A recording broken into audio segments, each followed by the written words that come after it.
Welcome back, Juicers, to this episode of the Morning Juice Podcast, where we bring on guest Brandon Clark, who shares his story of recovery over meth and finding his way to God to help him turn his life around. We also bring on a former guest, Logan, to help sit in on the conversation.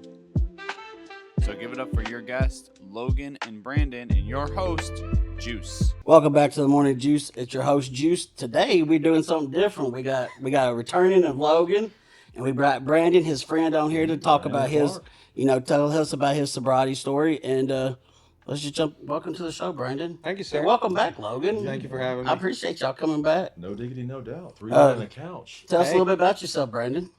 Yes, sir. So my name's Brandon. I'm from Texas originally, but now God has brought me to Tennessee.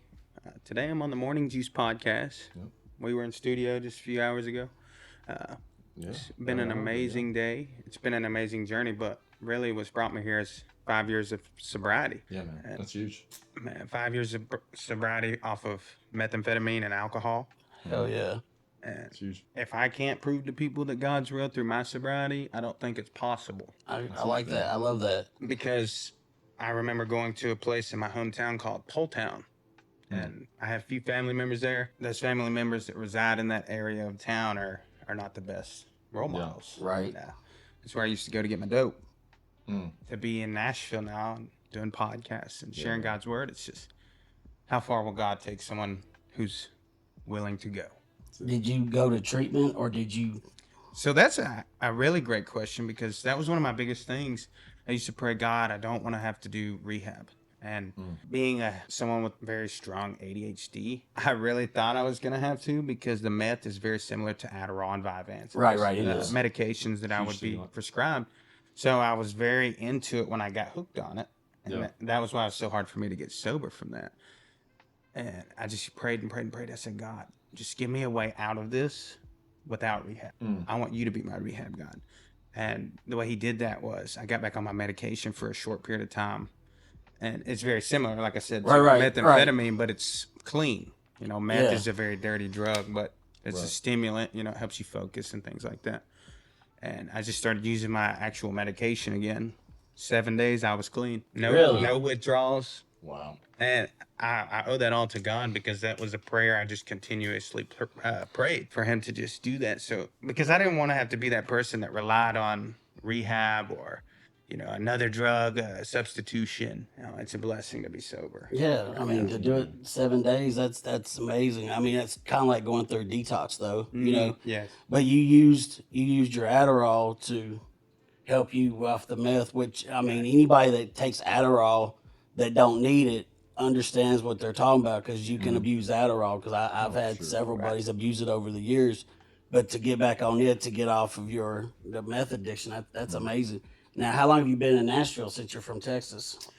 So I originally moved to Tennessee late 21, early 2021. Right around the COVID time then. Right, it was right after COVID. Yeah. But right when Nashville was starting to open back up, basically, because it was shut down basically the whole year. Right. Chaos, man. And my wife is from this area, and that's how I ended up here. Is, when we made the decision to get married, it was like, where are we going to live, Texas or Tennessee? And I was like, Tennessee's home of opportunity. And this is where God brought us. So it's amazing to be in such a beautiful place with great people. To be invited to do the Morning Juice Pod, it's exciting for me, to be able to share my story and put it out there, whether it's on a podcast, on the radio, on television, whatever it is. To me, that is what truly makes the difference. So you do a lot of service work then? Like since you found recovery, you do a lot of service work? Well, right now, my wife and I have a marketing agency, and we're trying to work with nonprofits and partner with people to help nonprofits get funded so they can reach their full potential. Oh, me and you need to have a conversation after the show. We were just talking about this for the podcast. That's right. That's how ironic is that, Brian? No coincidences, man. Seriously, we're just to tell you why is because my boss, Tyler, came up with the idea of me buying a trailer, like a small enclosed trailer that we can redo, put like soundproofing in it, and making it to where like I can go on the road to like Recovery Fest across the state. Right. and just set up and do mobile podcasting live because a trailer will have like air conditioning and run off a generator. And he told me I need to go nonprofit. That way I can get grants and stuff. And I was literally before y'all got here, I was literally running this idea by him. So for you to say that is like, that's another God moment. Yeah. Like that is literally a God moment. And see, like that's why I love doing the podcast, because like for Logan, he's got, he's got a lot of followers, and he's big he wants to get big in the recovery field and stuff. Yeah. And so like he's been pushing the podcast since he's been on here, and he's doing a fabulous job helping me. He got you to come on to help me. And it's just like everybody I've come across that's done the podcast, I've kept in touch with. Like they've become friends somehow or the other, and it's all of them. Like every one of them I keep in touch with. So like it's phenomenal that you said that, because my eyes was like, because I was just telling him, I was like, I don't even know how to do this stuff. I was like, I don't even know how to do this stuff. And so you said, I felt my face make a face. Like I can't wait to go back and watch this where I could be like, I feel like my jaw hit the floor. So like that's cool as shit. I'm glad that you're trying to do that, because the more that we can get the word out there, the more people we can help, and the more people can actually get this recovery that they deserve, that they, even right now when they don't think, nobody cares and nobody deserves it. They don't deserve it. Just you and your wife doing that kind of work is phenomenal, man. I greatly appreciate you trying to help these people out. And networking, I mean, networking is power. It's all about who you know in this world. It's not about what you know anymore. It's not.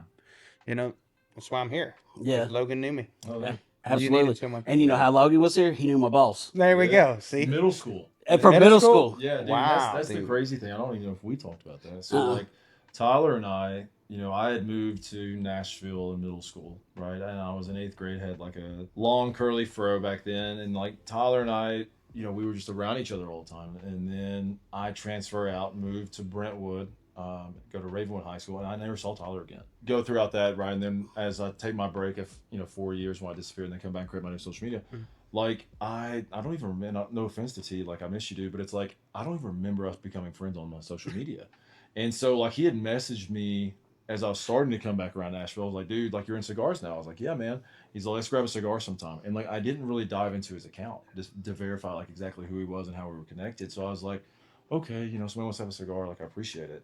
Well, then something happened, man. And I was down here, I think we were filming, I think this was around the summer, so we were probably doing 911 Nashville. And so he pops up, and I see his message of a cigar, and it's just like, hang on.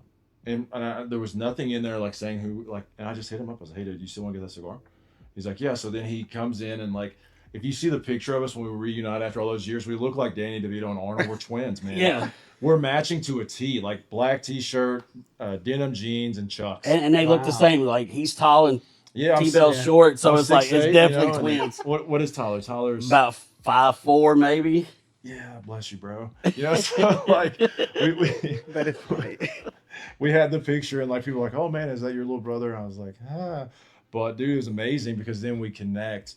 And he was like just telling me of how we actually, and that I do believe that's part of the brain disease, is where like there's periods of my life where I don't really remember a lot of. And so he begins to tell me exactly who we were together back then. Then he tells me how, like, when I moved, how life went. So then to hear his story about how he became to where he is now in his journey to sobriety, man. 11 years in recovery, man. He was down in the dumps, and he's at 11 years, and now he's doing this thing here. And it connected us. And connected us. Because like he was, and the way that he connected us, man, was just like a light comment. It wasn't anything in depth. It was like, dude, we do a podcast. Would you care to share your story sometime? And I was like, sure, man. And at that point I wasn't very aggressive about sharing my story. Like I spoke about it, but it wasn't something I was like, let's really draw more awareness of different aspects.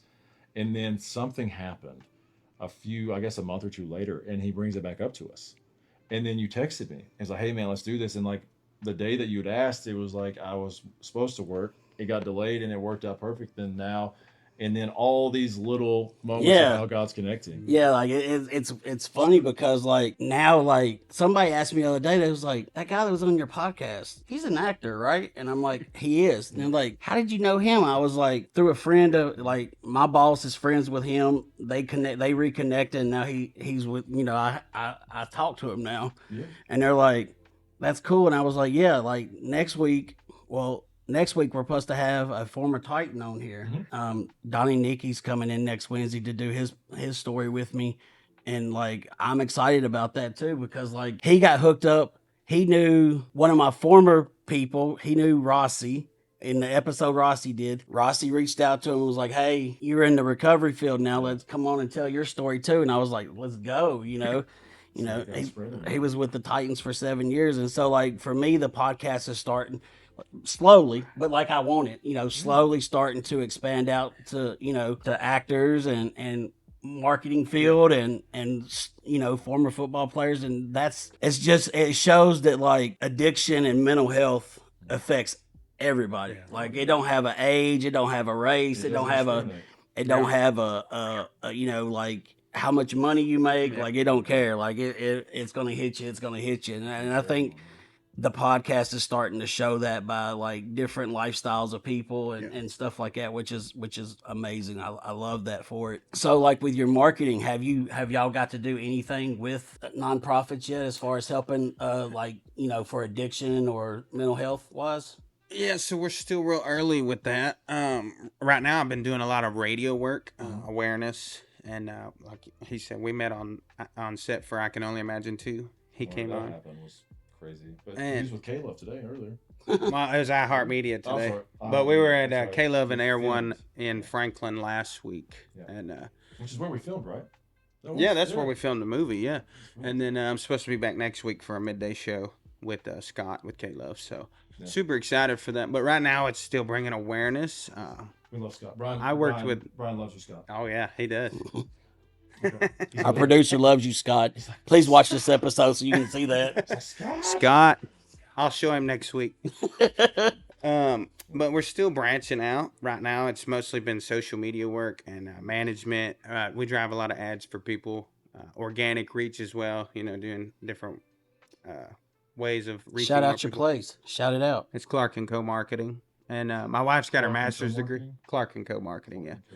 My wife's got her master's in digital marketing, and she does all of our main work. I do more of our networking and editing and stuff like that behind the scenes, as I talk a lot. Huh? Hey, soon. My wife will be soon, yeah. But yeah, let's get you out of Home Depot. I didn't say that too loud. One of the big nonprofits that we support a lot is I Am Second. John Humphrey, he was formerly the vice president of I Am Second, good friend of mine. But one of the things that happened with that was I started way too early. This goes back to God's timing rather than Brandon's timing. Yeah. And I had just got off drugs when I made that connection. Wow. And some of the things I was posting weren't in line with, it didn't fit right with what they wanted out there. And people from my hometown started calling and throwing shade on me, saying this guy, he's a drug addict, which I was sober, but I was freshly sober. And people were, throwing shade on the music I was posting on my stories or this and that. And so they cut ties with me, and I just rekindled that relationship a couple weeks ago. That's good. So I'm, trying to, and K-Love too, I want to get them more funded. They're one of the biggest radio ministries there is. The more that I can input to them, I feel like the more that I can do with them. You know? Not just financially, but physically. Yeah, absolutely. Just having my presence there. Yeah, and it helps get the message out there. What we're trying to do is get these people some help. And I find that amazing because, like, I have noticed in my social media now that I'm a counselor and I do the podcast and stuff, I have to be careful what I post because, like, I won't get called out for all the good stuff I post. It's all the bad. I won't get called out for, like, oh, that was an amazing clip of the Morning Juice, but let me post something that's a little not with... Yeah. So now whenever I find the funny memes or the funny videos that I would love to post on my page, hesitant. I have to send them just directly to somebody so I can get it out of your system. Yeah, because the AI videos right now with like Bob Ross and Steve Hawkins and Kurt Cobain. I saw one with Kurt Cobain today. And so I find them absolutely hilarious. Mm-hmm. Well, some people find them absolutely appalling, because you're making fun of dead people, but for me, it's like it's not even making fun. It's just seeing Bob Ross an AI cussing out a painting that he didn't Yeah. like the way. It's like, for me, that's funny. Like, I Yeah. was sending him wrestling ones last night. So you market to these ministries to help them get the word out. Yeah. You know, not only about Jesus, but like for recovery stuff also. Yeah. That's amazing, because like a lot of churches I have found so far in my 28-month journey, a lot of churches are still kind of rough about accepting former addicts or even current addicts that are wanting help. You know, I was telling him, you know, there was a conversation I had with a pastor not long ago, and he was like, "What church are you associated with?" And I was like, I'm not associated with a church right now." And he's like, "Well, why not?" And I was like, "Because the people y'all push away, they're coming to me." Yeah. And I was like, "And church don't have to be in this big building. I said, the Bible says church is 2 or more people speak in the name of the Lord." And so like we do church every day here at the Path, either with 6 clients, 8 clients, 3 clients, whatever it is, you know. So like, I can touch on this. and he understood where I was coming from. Yeah. That's why I wanted to bring it up. Yeah. So you can touch on it now, you know, because a lot of churches to me are, they do that. They it's like when you're at your weakest, some of the churches are just like, you don't fit our community no more. And that's where he comes in so great, is because like he pieces those people, because a lot of churches want to have that stained glass masquerade, right? But it's a hospital for the broken, and that's where his story is so great at drawing awareness and saying like, "Hey, I was the broken that you pushed away. Let's make sure that doesn't happen continuing." All right, let's talk about that. Let's hit that. This is only known with my closest family a month ago. I made it through a 5-round panel interviews, or 5 rounds of panel interviews with a Brentwood church. I would consider it a mega church, 3,000 people on Sundays. That's definitely a mega church. It's called Brentwood Fellowship Bible Church. Sorry. I'm aware of it. You understand why I've kind of forgot. Fellowship Bible Church in Brentwood, Tennessee. Have nothing bad to say about them. They were great through the interview process. So I did 2 interviews. I did a phone interview. Then I came in for an interview with the HR people. Then I did 2 interviews with different peoples on, like deacons, things like that. Then I did one with the associate pastor. Very last one was the lead pastor, and made it all the way through to the 5th round interview, which was the final interview. And that last interview, I told the lead pastor, I said, your background check. Now, my background is clean. I don't have no felonies or nothing, but I had gotten in trouble in 2016. And it just shows that I got in trouble. It's not, there's no charges. So they can see that I had gotten arrested, and it's, I did deferred probation on it. So they can see that I was arrested for what I was arrested for. And I said, yeah, I was arrested in 2016. That was 9 years ago. Have not been in trouble since. I got an email the next day. They said, we've decided to go with the other person rather than you because they had more experience for this position. And it took me back to a place I'm like, man, God doesn't hold the past to you. You know, God uses your past to build you, and people will see your past and think that you're not usable anymore. Yep. And that's what, you know, it comes back to what you were saying, you know, like, yeah, right now I'm 5 years sober. I've worked so much. Someone that I ran into the other day, he ran up to me and he was like, we're kind of friends. He said, what are you doing over there, watching porn? I said, you know better than that. I said, no one could pay me to watch porn. I haven't watched porn in 4 years. I said, that is sin. And he said, well, isn't sin fun? I said, yeah, all sin is fun, but that doesn't make it right. And it took me back to this place. I'm like, you know, when you get comfortable in sin, where do you draw the line? He just comfortably come up to me and say, what are you doing, watching porn? I'm like, no, absolutely not. I said, you want to hit my history? It's Bible verse after Bible verse after Bible verse, day after day after day after day. Me studying. I said, not porn. I'm like, and then he says, okay, so what do you stand on with that? I was like, it's the word of God. He said, what is the word of God? I said, it's the Holy Bible. He said, says who? I said, says me. He said, why you say that? I said, because in 2019, I had my Bible in my closet where I would do drugs. I always kept the light off because there was just enough light that would come under the door from the bathroom that I could see to do the drugs. But I did it in shame, in the dark, because I didn't want no one to see. I didn't want God to see. I didn't even want myself to see what I was doing. Right. I was so ashamed of who I had become. see the Bible in the corner of my eye to make this fast. Dust on it, you know. I'm like, you ain't talking to me right now. Don't even start with me, God. Yeah. You've let me get to this place. But really, I realized it was me that took myself to that place. So I slided over there, and I'm like, all right, if you're talking to me, talk to me, dude. Yes, I did that. I opened the book, and I'm like, God, if you're talking to me, talk to me. I said, I'm all yours. I opened it up, Book of Deuteronomy. I can show you a picture from that day on Instagram. First half of the page says blessings for obedience to the Lord. The second half of the page says curses for disobedience to the Lord. And as I read through blessings, I say, this is everything I want in my life. But as I read through curses, I'm like, this is everything that I have in my life. And I started to think, I said, if I start doing this side of the book, what happens? I'm here to tell you right now that I've been doing the other side of the book ever since. Did I get fixed that day? No. It took years. It's taken years. But that just shows you God is right there listening. All you got to do is open that door and let him speak to you. Open your heart and he will speak to you. And I'm 5 years sober right now. That's amazing, because I told Logan when we was talking about it, I was an atheist until almost 29 months ago, because I had some religious trauma that took me completely away from God, because the guy that abused me mentally, emotionally, physically, and even sexually went to Florida and became a gospel singer, released several albums. And so like I had religious trauma, you know. And then my buddy Jack, who's a Christian singer, he's a gospel singer. He was at treatment same time I was, and he told me, he was like, you only got to have a relationship with God. You know, you can't help what other con people do. You know, he's gonna know that guy was a con. You know, and he helped bring me back to it.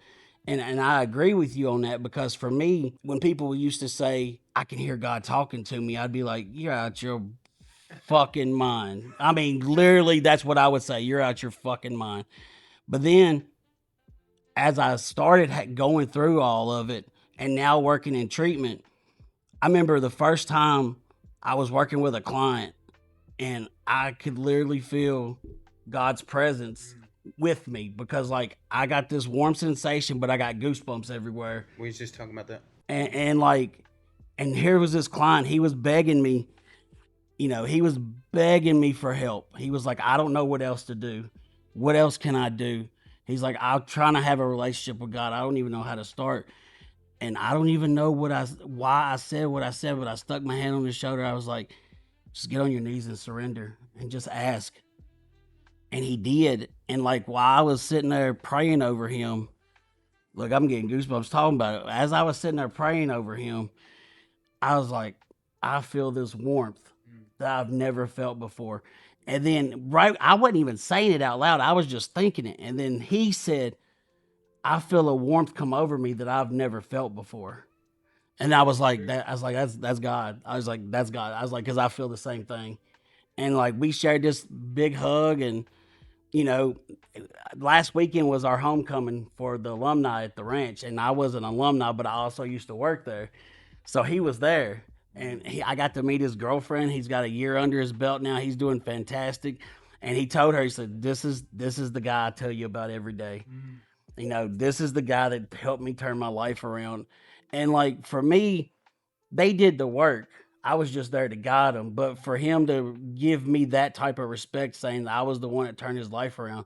And I told him, I was like, nah, bro, God turned your life around. I was just the vessel at that moment. I was literally about to just say that. I was just the vessel. That's all I was. I was your connection to God, because you needed it.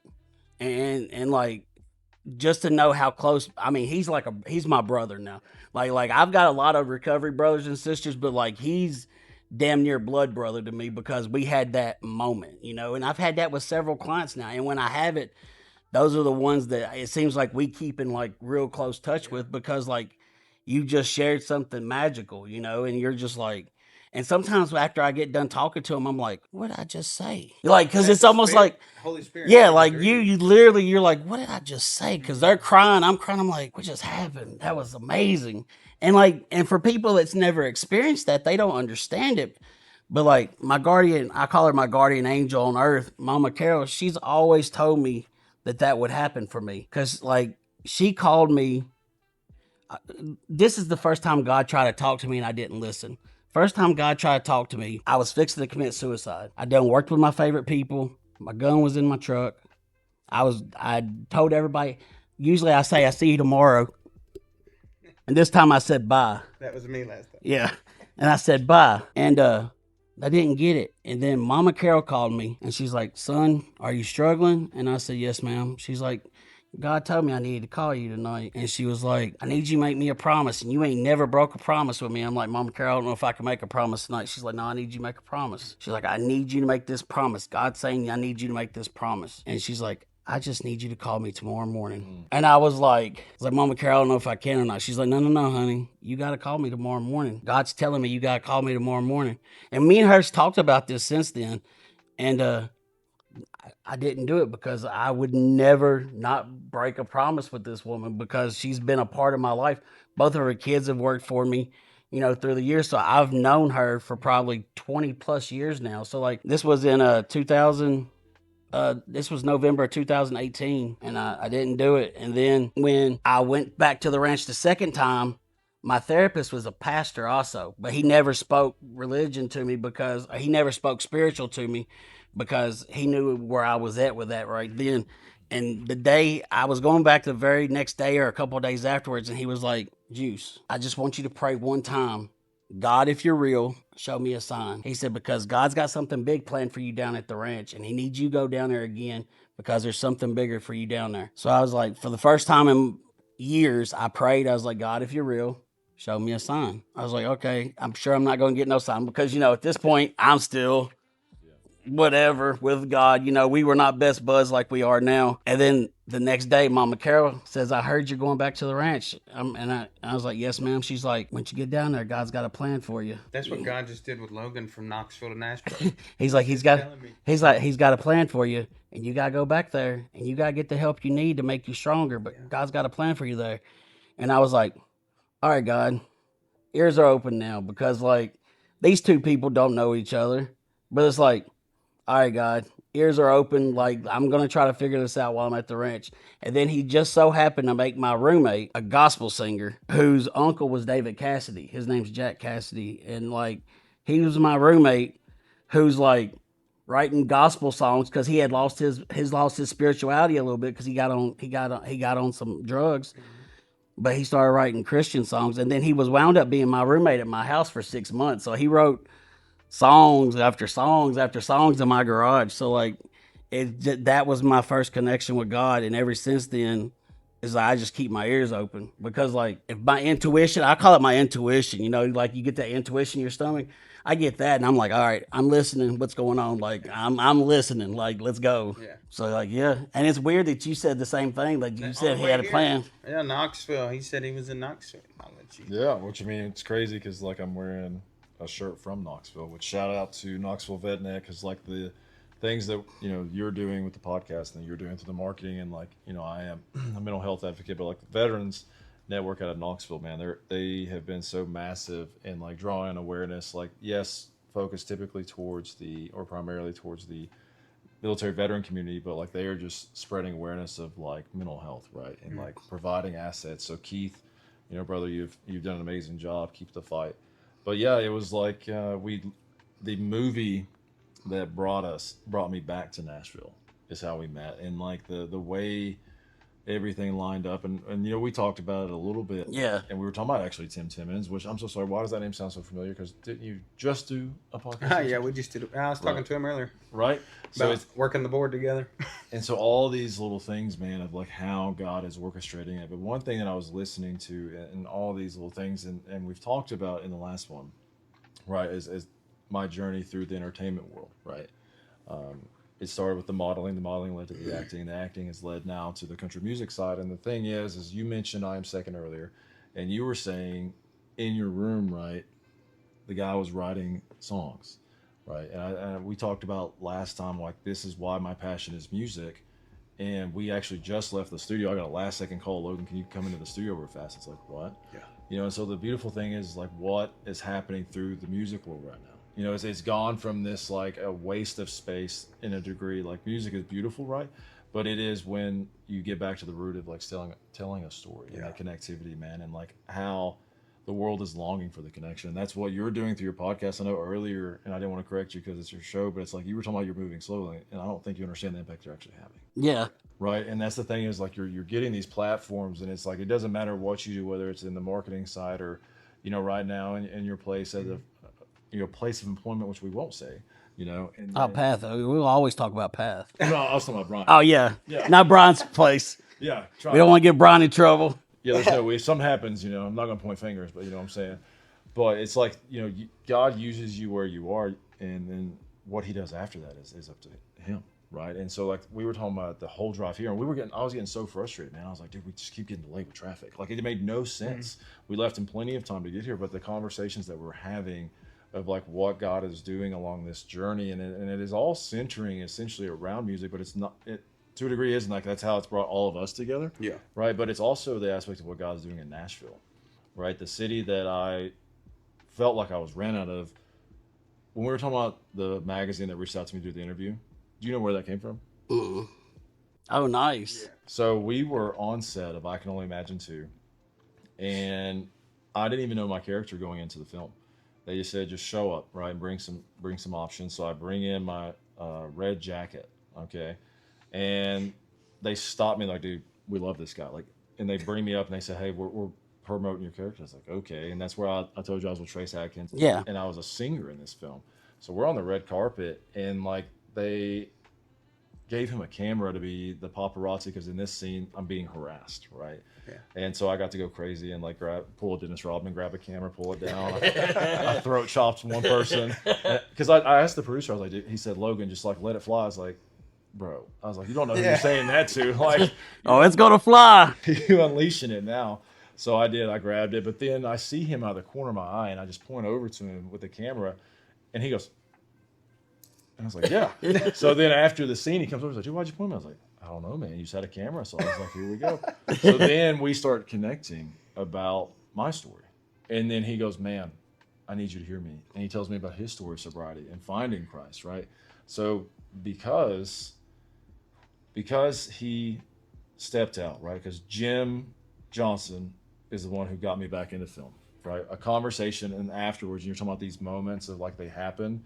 And then when you get to connect with people after, we know our side of what was leading up to that moment. Yeah. And then you hear the other side. Right. So with Jim, when he was telling me, like, I was like, dude, we'd met one time. Why did you reach out to me on Facebook to ask me to be in this film? And he's like, dude, for 3 days, I couldn't shake it. Like God was just saying, message Logan. And he said, I've been watching you as you've been in Knoxville for a year and like watching the things you're doing. And you had not told me anything about like anything you've done in entertainment. But he said, God was just saying, get him in this film. And I was like, dude, you don't understand what you've done now. Right. And so with him, like we had met on set and had a great conversation. Yeah. But we didn't, you know, get to see each other a ton because this is only the third time we've ever seen each other because like things kept happening to delay it. But he had a connection there, and like he sends an email and says, dude, you've got to talk to this guy. And so I got it. And I told you, like I initially thought it was spam. I was like, what, you want to do an interview? But then he messaged me afterwards, hey, by the way, Nashville Voyager may reach out to you. And I was like, oh yeah, that's not spam. So then we do the interview, and like that's the first time I'd gone public in Nashville about my story.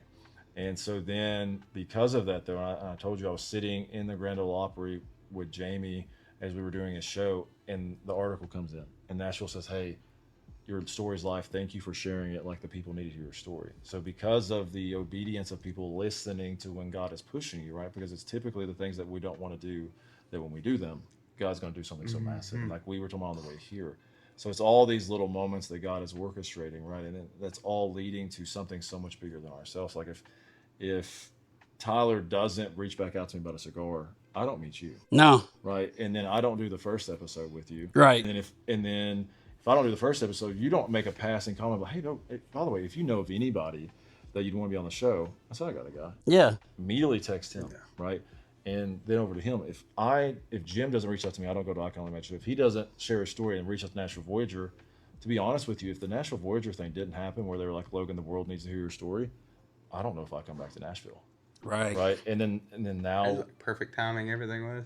And it's in a way, right? Like the thing you said about Mama Carol, she made you make a promise. And that she could have said anything else to you, but it was like God told her exactly what she had to say to you in that. Yeah, because if she wouldn't have said make me a promise, I wouldn't be here today. Love you, bye. Yeah, gone. Jim told me exactly what I hear. He said, "You are the 1%." And because the day before, somebody told me, "Logan, you're not like you just shouldn't do this. Like you're not the 1%, whatever." And I go and he says 1%, and with him, he hears my story, calls the right person, and because of that, God is orchestrating all these things that exactly what we have to hear in that moment to say, okay, I got this, right? And so we're sitting in the studio today, right? And I was really battling the music because like we talked about, the music I get so much hate for because everybody that's my bit vulnerable thing. And I'm just sitting there and I didn't even say anything to him. Yeah. And he said, Logan, you got to keep singing, man. He said, God is going to do something so massive with your song. And I was just like, what? And it's just like he had no idea until we got in the car. So with this is so much bigger than we realize, the way that everybody's orchestrated. So like, yes, the podcast may be at the level it is right now. The thing I'm telling you is and the same thing I told him, don't limit what God can do. No. You know what I'm saying? No, everything is, I trusted him. Because see, the funny story is you've heard it, but Brandon might not have heard it. I met Brian at his job. I went after I got out of treatment. I went to work where he's at, and he loves it there. And I loved it. That is. Like, I'll just put it this way: you know where he works at. So I was a cutter for years. So my first job God puts me in is in a situation where I could cut down any single aisle at any given moment. And I thought that's why he put me there. I thought that was it. I was like, all right, you're making me show that I will not relapse. I got it. I can do this. And so but in reality, that might have been the first thing. But if I don't work there, I don't meet him. And so if I don't meet him, none of this is going on. Because what happened was I went to see him in January when I swapped jobs from the ranch to Path. And I was going up there and I was talking to him and stuff. And I got this vision for a podcast and I had the name already, and it was just like God's wanting me to reach out to as many people as possible. Because at the time I was having 20 clients a month at the ranch. And I was like, I can help more than 20 people at a time. I know I can. And so I told him about the podcast and he was like, tell me about what you want. And I was like, I want to do this raw, uncut. People come on, tell their stories, tell their success stories from from the drugs and beaten down on earth. And I want to show that recovery is possible for any single person out there, no matter what. I said, that's what I want. And he said, what's your goals? And I said, my only goal is one person watches it and gets help. That's the only goal. Because if you save one life per episode, that would mean this will be 22 lives so far. We've had people call me. We've had a couple of emails that I've gotten where I've responded. We've had a couple of people come to treatment because they were at the ranch and they knew me from the podcast and from my association with the ranch. And so right now it's doing exactly what I asked for it to do, And so I feel the views and the subscribers and all that stuff. It's going to come in due time because I know that I have no malice with this podcast. It is just for recovery, just to show people out there that you could be down in the dumps in addiction and become an actor. You could be down in the dumps in addiction and be marketing on radio stations and everything now. You could be down in the dumps and think you're going to die and come back and be a counselor, treat people that's doing it, or even running this podcast. I want to show. I like when people come on here and they tell their dirt, as bad as they want to get into it, but then they tell us how good life is today. And to me, that's what's different to my podcast. I feel is what's different from my podcast from other podcasts, because I've seen the cookie cutter, take 7 takes, let's get the best take. And, or if somebody has a publicist, they're no, you can't air that. We got to retake that. And I'm like, no, it's one and done. We'll touch up, today we're going to touch up a little bit because the mic's messed up, but they don't see that stuff out there. They just see a clean product, but if I wouldn't have met him and the work he has done because he believes the vision, they see me in front of the camera. They don't see what he does behind the camera. He He sets all this stuff up. I help him pack it up, you know, but I don't know how to set none of this shit up. Don't know how to do mic checks. Don't know how to have 3 different camera angles that he's got going on, you know, or 2 or whatever we got going on today. Like, I don't know how to do none of this. Not only that, he set up my website. He set up my YouTube channel. He set up my Instagram. He set up my Facebook page. He set up my TikTok page. Like, he's done all that. He's put merch on the website. Like, he's all that. All I am is just the face. Now we got brochures that's coming out this week. I just got them in yesterday.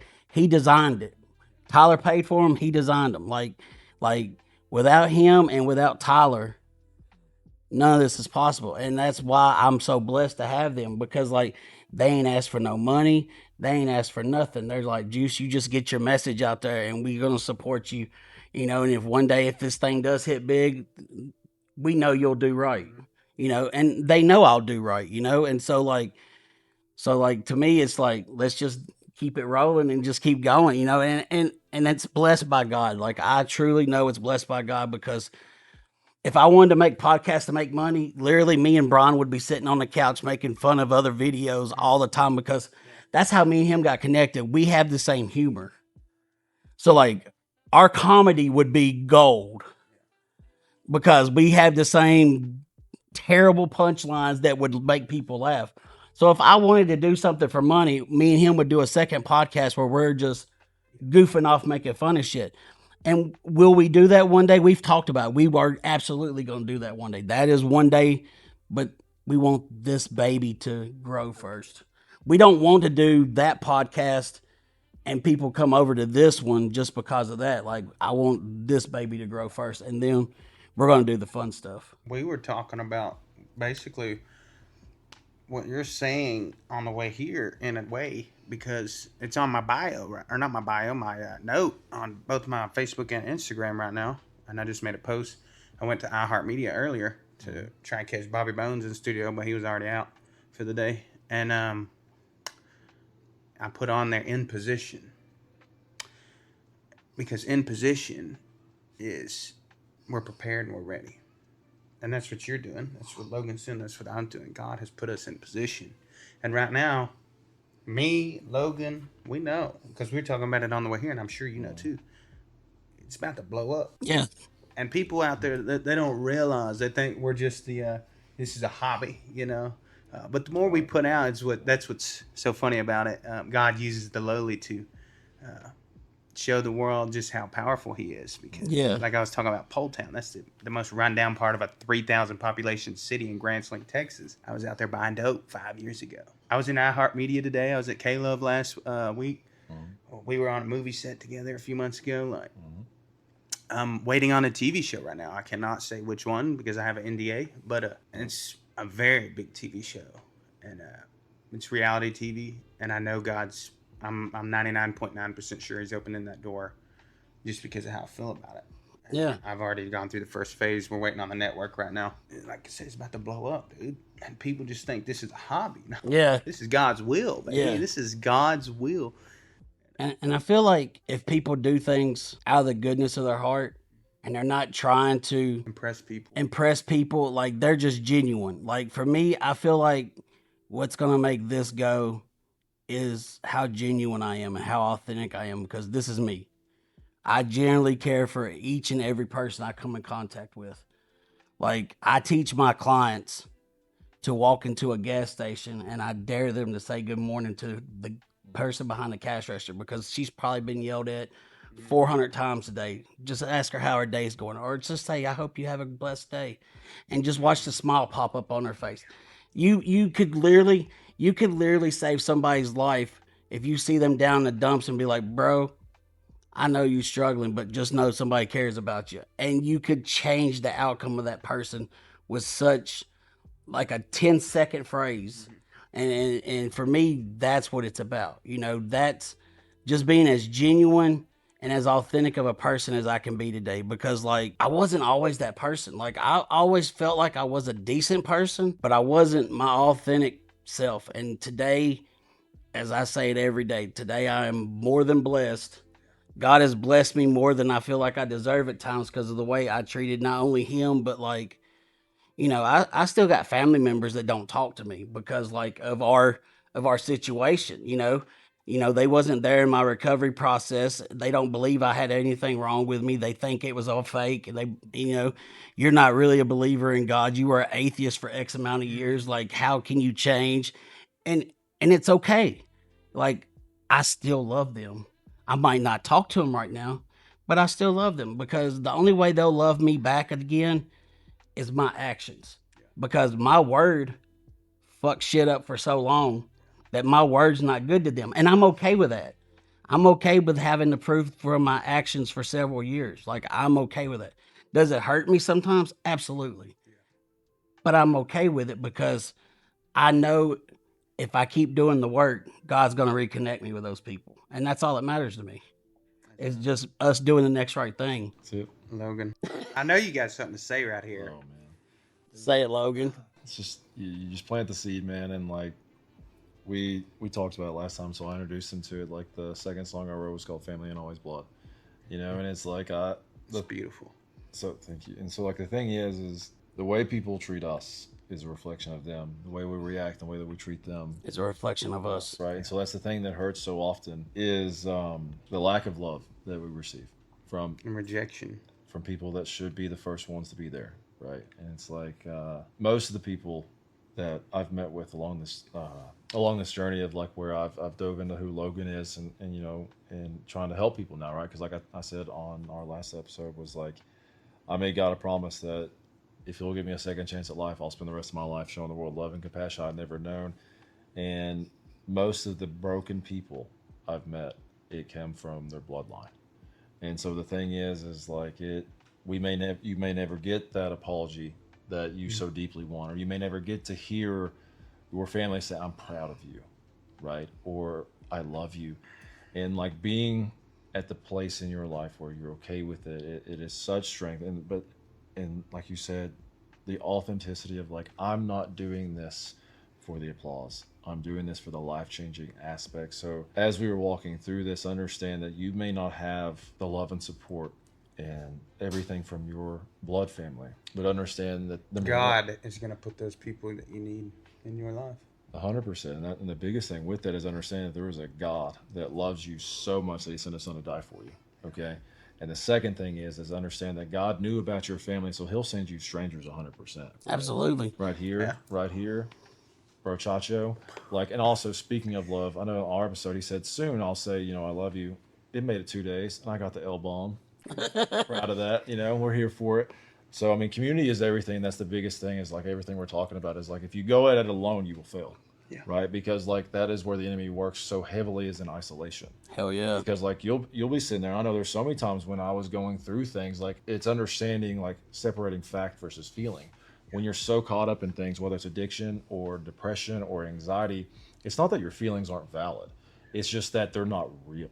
Right? Like, oh my God, I feel like a piece of shit, or I feel like I failed so much that I could never be a good person, or like this will never work out for me. Like one of the most beautiful things that was happening on the way here is he was telling me about how much he longed to have a family, but he didn't feel worthy because of the things that he'd been through. But the thing about Jesus Christ is, remember, for me, it's I hate religion, but I love Jesus Christ, is Jesus Christ does not hold our past against us. The moment we understand, like we step into who we really are and say, God, like I need you. I messed this up. Yeah. Right? God, I need you to write this path. God says you were, in the baptism, like you were buried to who you once were and raised to life in your new creation, right? If God can take a person who used to crucify Christians, right? If you were a Christ follower, his name was Saul in the beginning. Saul crucified you brutally, right? And he took pride in that. And then God gets him, changes him to Paul, right? And he's one of the greatest apostles of all time. So if God can do that with him, what can he do? So like the beautiful thing is, and he's shown me, he's got a beautiful little girl now, right? And so Jelly Roll, who we're all huge fans of, Jason, he wrote a song, he co-wrote a song called Bloodline, right? And so the thing is, we are not our past. We are not like those generational curses. You don't have to be that way. Understand that, like, just because you struggled yesterday doesn't mean you have to struggle today. Just because you were broken now doesn't mean you're going to be broken forever. So if he can take somebody who is addicted to crystal meth, who is so lost in his brokenness and like and comes from a broken past, right? Where he didn't know love from his family, but now God is using him. He's got a healthy marriage, right? A wonderful wife, a beautiful little girl, right? So all those generational curses, that You just ended them. Yeah. that bullshit ended with you. Yeah. Yeah. You know what I'm saying? With you, brother, and like with Brian, like all the things that were before, you guys took a stand and said, the shit ends here. Yeah. Yeah. Right? And you move forward. And for anyone, and for everyone who's listening, understand this: like that, just because you committed a crime, or because you were in addiction, or because things happened, that's not who you. That's what you did. That That's doesn't not define who you are. It will Absolutely. never define you. God defines you. That's it, man. And like we were talking about this on the way here, and we talk about it all the time. Is like the world, and unfortunately, the church is so quick to point out your flaws, right? Because they want to amplify that, so that way it takes the focus off of what they're doing. But understand that there are two things that are going on, right? So Satan knows your name, but he calls you by your sin. The God of all creation knows your sin, but he calls you his son and his daughter. And that's what matters, okay? And that's the power of God, is he can take that. Man, I don't have Logan body, got goosebumps. yeah, I over don't there. have body hair, but it's like you see the goosebumps, you know what I'm saying? He said, I this get cat it. said I ain't got no body hair. It's in my but I punch. feel it. I know. He's a model. He's like, I ain't Look got how no body dark hair, he but I is can today. feel it. Look how white I am right here. Look at this. I'm a I know. ghost, and he's. I opened the door. You know, I work in the dark. I'm in Hey, the studio. that was the best line of the night. He's like, I ain't got body hair, but I got goosebumps. That's great. That's I the love it. word of God Hey, power, dude. oh, It's going man. through you today. Episode 1, we have the gnat. Here we have Logan opens it up. I don't have body hair. Oh man, it's just, I just felt the ambush, and I was like, oh. in the contract, yes, I can have body hair, but bringing it back because I see all the squirrels. We all have ADHD, We do. but thank God. So with this, man, it's like we all have made the decision, right? And that's where it matters, right? Is making that decision to go from who you were to who you are and who you're supposed to be. And God can absolutely, and this is a line that we had in the last one, right? Like God beautifully crafts your brokenness to where when he pieces you back together, his light shines through the cracks. Oh, I love that one. And it's like, and another thing is with that, to bring it back, is like we're so quick to just go off of all the hate that we receive from everyone else. And it's not just in the church, like if that's what you have to have, so be it. But like for me and for so many of us, we have been just so beat to death by the church that it's like it made us hate God, And people. right? And that's the Not thing. hate people. I meant beat to death by people. Right, because that's the thing is with the church, it's the church, and that's the thing is, I apologize last time, but on behalf of God, like I'm so sorry for what the church did to you, because that was the people, that wasn't God, right? And so with this, man, it's like we are seeking, for me, we are seeking approval from a world that crucified a perfect man, right? Yes, and sir. so all of us, man, we were talking about the hate that we receive, like when you take a stand for something, right? And how much they hold you to this higher standard. There's a Bible verse that says, to whom much is given, much is required. Right. I've learned that to be very true, because when God starts giving you great opportunities, great finances, great everything, that's when people really want to come at you. And to be real, people become jealous. And I was telling my wife recently, I said, I don't know why I have people in my life that would have jealousy towards me, because I lead from a place of brokenness. That's where I come from. Like, I don't want people's approval. I don't want to be famous. I don't want to be super rich. I want to help people, and I want to serve God. Yes. And I've come so far just serving God. That's how I know I'm going to continue to make it, because I got God on my side. Every time someone told me, you need to go work a 9 to 5, like everyone else, what makes you think your story's better than anyone else's? I said, I don't believe my story's better than anyone else's, but I believe in the Word of God. The Word of God says, go therefore and tell all people, all nations, Matthew 28:19, who Jesus is. Heck yeah. And that's what I do. I'm like, I don't want to make disciples of Nashville. I don't want to make disciples of my hometown. I want to make disciples of all nations. So as we start to wind down the show, I'll ask you this time, Brandon, because Logan got his speak last time. Say you're talking to somebody that was in your shoes 5 years ago. What's the one thing you would tell them to help them get into somewhere to get some help, or to put that drug down? What's the one thing you would tell them? Well, first, obviously, God. You have to turn to God. You have to want help. But really, you have to be able to have somebody. Like, this is an example. If I were to stumble into something, what would I do? And very likely, I'd call Logan. Say, bro, dude, I just need to talk, man. I didn't have that 5 years ago. Yeah. I did not. So the one thing I would say is find that person in your life that you can help be you. real with, that you can say, hey, whatever it is, I'm struggling with this. And they're not going to judge you. Yeah. They're going to say, dude, I know where you're coming from. That was me. Yeah. You have to have someone in your life. Find that someone. I don't care if it's someone at work, someone at school, someone at home. May not be someone at home. It could be someone that you just met, a few days ago, and you're just like, hey, take my number. We have a lot of the same views on things. Yeah. Whatever it is, but you have to be willing to talk to someone, because the more you let it build up inside, the more susceptible you are to blow up. I love that. As we come to the end of the show, before I end the show, tonight I'm wearing a hat for Chase Away Fentanyl. I want to dedicate this episode to Alan Vickers, who is the operator of Chase Away Fentanyl that he started after his son died of an overdose of fentanyl to get Narcan into all towns in Tennessee. He just recently got diagnosed with leukemia the other day. And our hearts and our prayers are with you, Alan and Ann. We love you. Keep being strong. You know where I'm at if you need me. I know you're going to watch this because you tell me you watch every episode. That's why I'm doing this for you, big guy. I love you. And with that being said, if you need help, please reach out to us on our website, morningjuicepod.com. You can find us on Instagram at morningjuicepod, Spotify and Apple at Morning Juice Pod, and YouTube, The Morning Juice. With that being said, I'll see you later, juicers. We out.